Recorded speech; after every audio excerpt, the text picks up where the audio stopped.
ரகு, சிவஞானம் வராது பாரு. சார், என்ன சார் இப்படி திடீர்னு ஒரு பரபரப்பு ஏற்படுத்திட்டீங்களே? பரபரப்புனா சென்சேஷன், அது இல்லாம படபடப்புனா டென்ஷன். நான் டென்ஷன் ஆகாம சென்ஸோட தான் பேசுறேன். இப்படி மதம் மாறுறது தப்பு இல்லையோ? மதம் மாத்துறது தப்பு, மனம் மாறுறத மதம் மாறுறதா சொல்றது அதை விட பெரிய தப்பு. நன்னா பேச்ச மாத்த கத்துண்டேல், அதுக்கும் ஒரு ஞானம் வேணும். உங்களுக்கு இருக்கிறது சிவஞானம். ஐ மீன், நான் பேரை சொன்னேன். ஐயர்வாள், நீங்களும் நன்னாதான் பேசுறேன். நம்ம வாஷிங் மிஷின் வாங்க போகும்போது 4 கம்பெனி சேல்ஸ்மேன் இருப்பாங்க. அந்த 4 பேரும் அவங்க மிஷினை வாங்க சொல்லுவாங்க. எதை வாங்குறதுன்னு குழப்பம் இருந்தா இதுக்கு முன்னால வாங்கினவங்களை நம்ம கன்சல்ட் பண்ணிட்டு வாங்கணும். நம்மளே தீர்மானிச்சும் வாங்கலாம். அதுக்கு தேவைப்படுறதுதான் ஞானம். ஐ மீன், நான் பேரை சொல்லல, கடவுள் கொடுத்த ஞானத்தை சொன்னேன். எதை வாங்கினாலும் வாங்கின மிஷின் அழுக்கையும் கரையையும் சுத்தம் பண்ணுதாங்கிறது தான் ரொம்ப ரொம்ப முக்கியம். இவ்வளவு பேசுறீங்களே, கிறிஸ்தவரை மாறினதுக்கு அப்புறம் எதுக்குயா உங்களுக்கு இந்த வேட்டியும் துண்டும்? இன்னும் எதுக்கு உமக்கு அந்த இந்து பேரு? கிறிஸ்தவ பேரு, கிறிஸ்தவ டிரெஸ்ன்னு எதுவும் கிடையாதுப்பா. இந்தியாவுல அதுவும் வேகாத வெயில்ல கோட்டை சூட்டு போட்டுக்கிட்டு இருக்கிற ஐரோப்பிய கிறிஸ்தவரை பார்த்துட்டு இந்த மாதிரி பேசுறீங்க. அதெல்லாம் மனிதர்களா ஏற்படுத்திக்கிட்ட பிரிவுகள், அவரவருடைய விருப்பங்கள். நீங்க 2 பேரும் இந்து மதம் தான், ஆனா நீங்க நாமமும் அவர் பட்டையும் போடலையா? அந்த மாதிரி தான் ஜாஸ்மின்னு பேரு வச்சா அது கிறிஸ்தவ பேரு. அதையே தமிழ்ல நீங்க மல்லிகான்னு வைக்கலையா? பிரின்ஸ்ன்னு வச்சா கிறிஸ்தவ பேரு. தமிழ்ல நீங்க இளவரசன்னு வச்சா அது இந்து பேரா? எல்லாம் ஓகே சார், நாங்க உங்களை மாதிரி மத பிரச்சாரம் பண்ணல. என்ன சார், சைவ சித்தாந்தம் பேசினா உபன்யாசம், அதே இப்ப வேற விளக்கத்துல பேசினா மத பிரச்சாரமா? இப்ப நம்ம 3 பேரையும் யாராவது பார்த்தா உங்க 2 பேரையும் இந்துன்னு தெரிஞ்சுக்குவாங்க. நான் பேசினாதான் பிரச்சாரம், உங்களை பார்த்தாலே பிரச்சாரம். நான் கிறிஸ்தவேங்கிறதுக்கு எந்த அடையாளத்தையும் காட்டிக்கவே இல்லையே.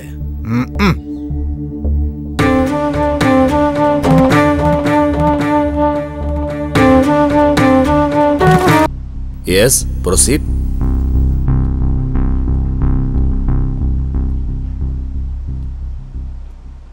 நீங்கள் ஒரு இந்துவா? ஆமா, நான் ஒரு இந்தியன். நான் கேட்கறதுக்கு பதில் சொல்லுங்க. நீங்க ஒரு இந்துவா? சொல்லுங்க. ஆமா, நான் ஒரு இந்து.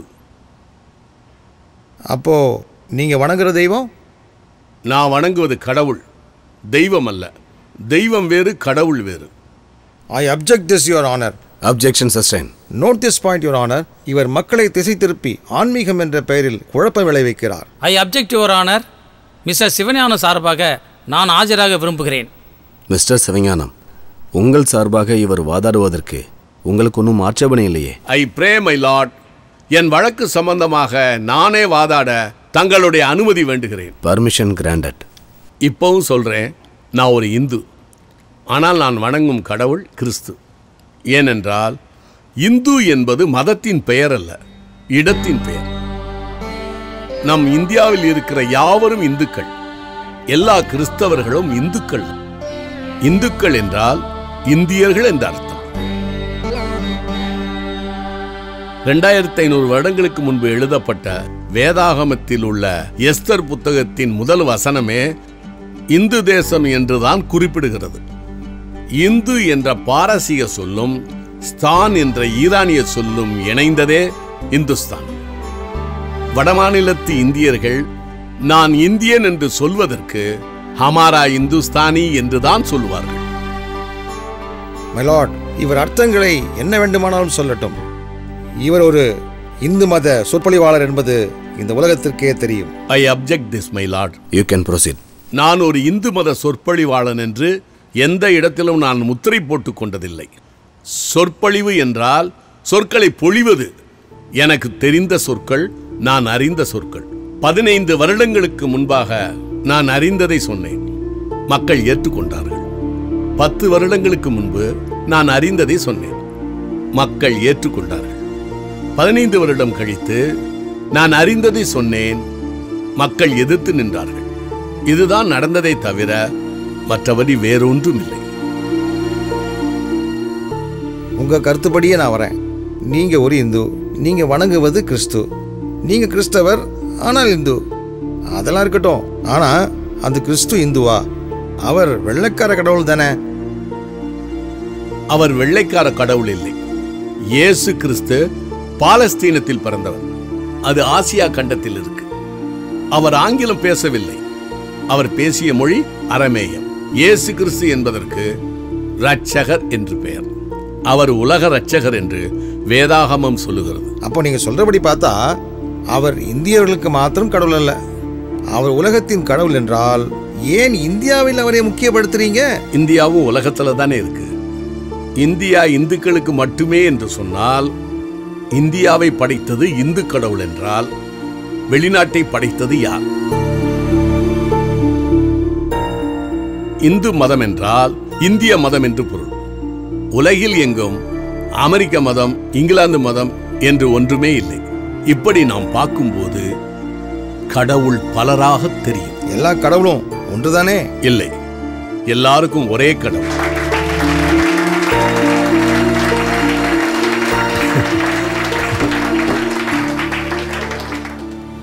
உங்க பெயர் கிறிஸ்தவ பெயரா தெரியலையே. உங்க அப்பாவுக்கு நீங்களா பேர் வச்சீங்க? ஐ அப்ஜெக்ட் திஸ் யுவர் ஆனர். இல்லையா, நான் ஒரு உதாரணத்துக்கு தான் கேட்கிறேன். Your honour. பப்ளிக் ப்ராசிக்யூட்டர், உங்க ஆன்சர்? என்னங்க நீங்க பேசுறது குதர்க்கமா இருக்க. அப்பாவுக்கு புள்ள எப்படி பேர் வைக்க முடியும்? அதே தான் நானும் கேட்கிறேன். கடவுளுக்கு மனிதர் பெயர் வைக்க முடியாது. நீங்கள் சொல்லுகிற பெயரெல்லாம் மனிதன் கடவுளுக்கு வைத்த பெயர். இயேசு என்று பெயரிடுவாயாக என்று பிதாவின் இடத்திலிருந்து கட்டளை வந்தது. இம்மானுவேல் என்று அழைக்கப்படுவார் என்றும் பிறப்பதற்கு முன்பாகவே பெயர் வைக்கப்பட்ட ஒரே கடவுள் இயேசு கிறிஸ்து. இந்து பெயர், கிறிஸ்தவ பெயர் என்று ஒன்று கிடையாது. மனிதனோ முகத்தை பார்க்கிறான், கடவுளோ இருதயத்தை பார்க்கிறார்னு பைபிள் சொல்லுது. என் பெயர் சிவஞானம். சிவம் என்றால் அன்பு. கடவுள் அன்பாயிருக்கிறார் என்றும் கிறிஸ்துவே ஞானம் என்றும் வேதம் சொல்லுகிறது. ஐ மீன் த பைபிள். ஆகையால் என் பெயர் கிறிஸ்தவ பெயர் தான். என்னுடைய மகனின் பெயர் குமரன். பிதா, குமாரன், பரிசுத்தாவி. இப்படி பார்த்தால் அவனுடைய பெயரும் கிறிஸ்தவ பெயர் தான். கனம் பொருந்திய நீதியரசரான ஐயாவின் பெயர் வெங்கடாசலபதி. வெம் என்றால் பாவம், கடம் என்றால் கடப்பது, சலம் என்றால் மலை. உதாரணம் ஹிமாச்சலம், விருதாச்சலம். பதி என்றால் புருஷர். மலையின் மேல் பாவத்தை கடந்த புருஷன்னு அர்த்தம். அப்படி பார்த்தால் அதுவும் கிறிஸ்தவ பெயர் தான். உங்களுடைய பெயர் நாராயணன். நார் என்றால் நீர், அயனம் என்றால் படுத்துக் கொண்டிருப்பது. ஆவியானவர் ஜலத்தின் மேல் அசைவாடிக் கொண்டிருந்தார் என்று வேதத்தின் 2வது வசனம் சொல்லுகிறது. நாராயணன் என்றால் பரிசுத்த ஆவி என்றும் அர்த்தம். This is for your kind information. நீங்கள் இப்படி பேசுவது மத பிரச்சாரம் இல்லையா? இது மத பிரச்சாரம் அல்ல. ஏனென்றால் கிறிஸ்தவம் மதம் அல்ல, அது அனுபவம். மதம் மனிதன் கண்டுபிடித்தது. இயேசு கிறிஸ்துவே என்னை பின்பற்றுங்கள் என்று சொன்னாரே தவிர என் மதத்தை பின்பற்றுங்கள் என்று சொல்லவில்லை. ஆன்மீகம் வேறு, மதம் வேறு. மதம் மனிதன் கடவுளை தேடுவது, ஆன்மீகம் என்பது கடவுள் மனிதனை தேடுவது. இதுதான் வித்தியாசம். நான் மதத்தை பற்றி பேசவில்லை, ஆன்மீகத்தை பேசுகிறேன். பானி, வெள்ளம், நீலு, வாட்டர், கங்கை, கூவம் எல்லாமே தண்ணீர் தான்.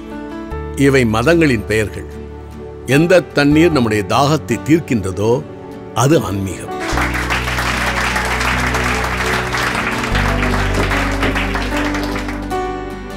சத்தியம் ஒன்றுதான் இருக்க முடியும்.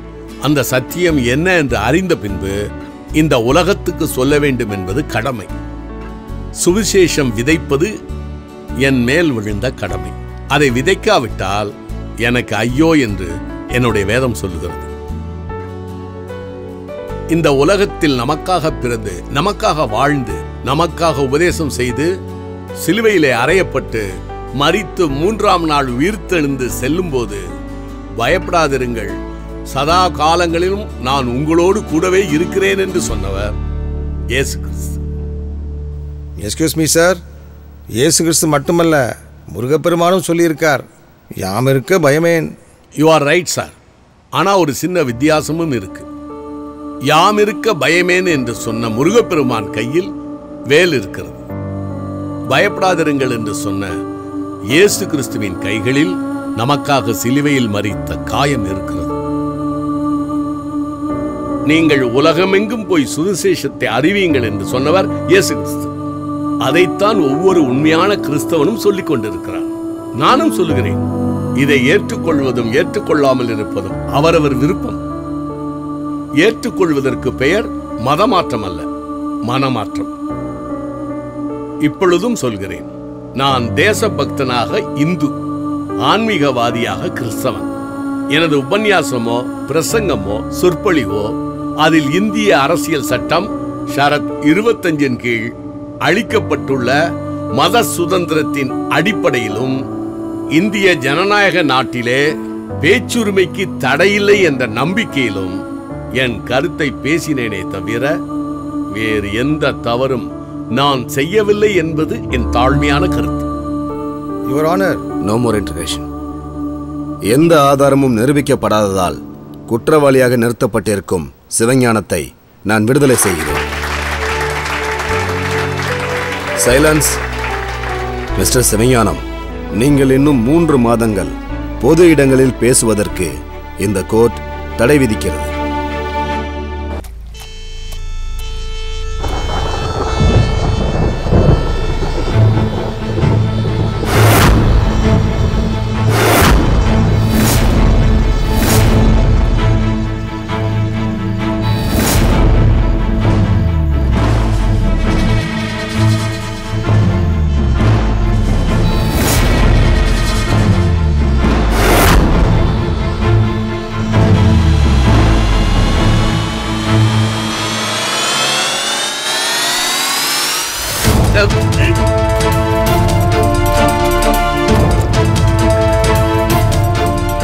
இதான் உனக்கு வார்னிங்.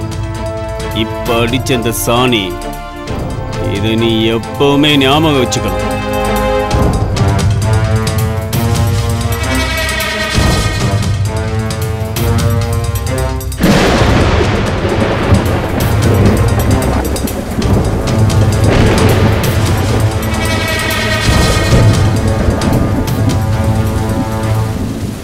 தம்பி, நீ என்ன பண்ணிருக்க தெரியுமா?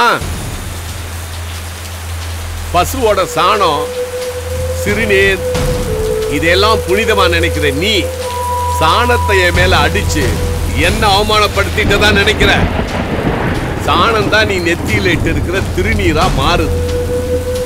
திரு என்றால் கடவுள், திருநீர் என்றால் நீற்றப்படுதல், கடவுள் தன்னைத்தானே அழித்துக் கொள்ளுதல் அர்த்தம். திருநீர் என்பதை சிலுவையில் எனக்காக தன்னைத்தானே அழித்துக் கொண்ட கடவுளின் இன்னொரு பெயரா தான் பார்க்கிறேன். உன்னோட இந்த புனிதமான சாணத்தால என்ன அபிஷேகம் பண்ணி கௌரவிச்ச உனக்கு நெஞ்சார்ந்த நன்றி.